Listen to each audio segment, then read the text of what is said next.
How to track financial progress over time on Credit Karma.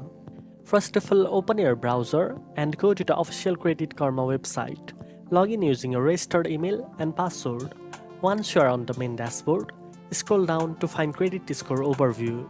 This section shows your current credit score along with the score history graph, helping you visualize how your score has changed over time. Click on the graph or the View Score Details button to explore credit score trends.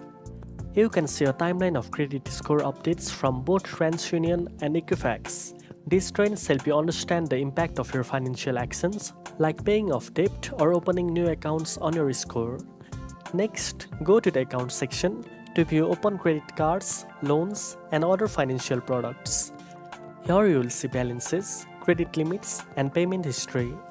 Tracking this regularly gives insights into how you are managing your debts over time. You can also use the Credit Factor section to monitor specific elements affecting credit score. This includes credit utilization, payment history, and days of credit. As you make changes to your financial habits, this section helps you see what's improving and what still needs work. Finally, if you use Credit Karma Money or other tools, you can track your saving, spending, and overall financial health under the Money tab. Now you know how to track financial progress over time on Credit Karma. If you found this video helpful, don't forget to like, share, and subscribe for more financial tips. Thanks for watching, and I'll see you in the next one.